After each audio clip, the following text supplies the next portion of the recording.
G'day, welcome to Queensland Farmer.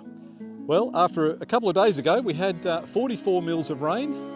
I really feel that we're very lucky with this rain. I know there's parts of Queensland, and in fact even broader than Queensland, that isn't getting the rain. And after 44 mils of rain, this is what the Leaky Weir turned out to be like. 44 mils of rain came down this gully. It does have a fairly big catchment area, so I'm sure there was plenty of water coming through here.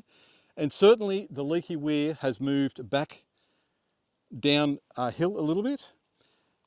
Now, that's probably because there's not enough mass in this. I don't have any vertical stakes, and I got some feedback on the video that was about building this around having vertical stakes, and I take that feedback, so thank you. I'll put some stakes in here. I'll probably move some of this back a bit. In the theme of regenerative farming, we'll probably use some bamboo stakes. We've got plenty of those up at the house, and it'll be nice to see those in here. We will make them large enough that they will hold back the timber, but make sure that they're not sharp on top. I would hate to think that an animal might get caught up on that. You've got to think about that. The other thing I've noticed is that I thought all the grass had gone, but there's certainly a lot of grass inside this timber, or on the outside of this timber, but inside the Leaky Weir.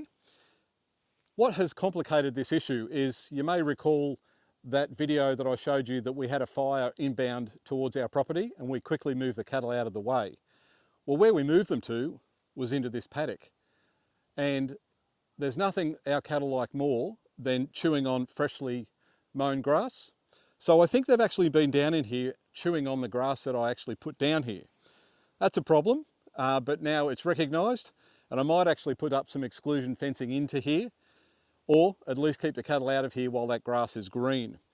You can also see that they've been standing all through here, so they've used this area as a thoroughfare, and clearly this is not what we want in a Leaky Weir, or in fact any of these wet areas. This is what causes erosion, so I'll definitely need to do something about this, and of course I'll film that and we can see that in a future video.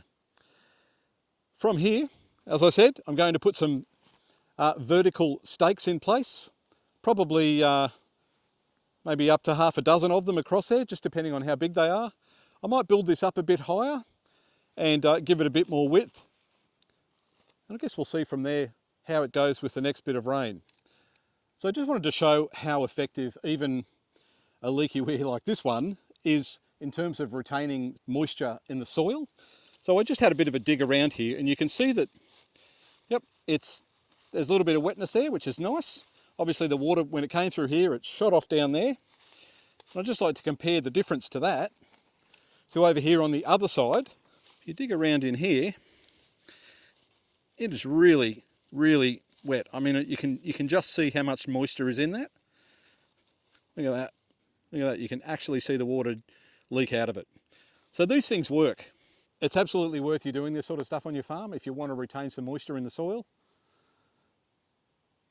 I really look forward to seeing how this one works more successfully, and we can start to regenerate our farm and keep this area moist even when it's dry. And for all those farmers out there that aren't getting the rain, we've been through that before. We've had to buy feed, we've seen paddocks die off, and there's no doubt that it's hard on the soul. So our thoughts are with you. We hope you get that rain really soon. Thanks for watching. Please like and subscribe.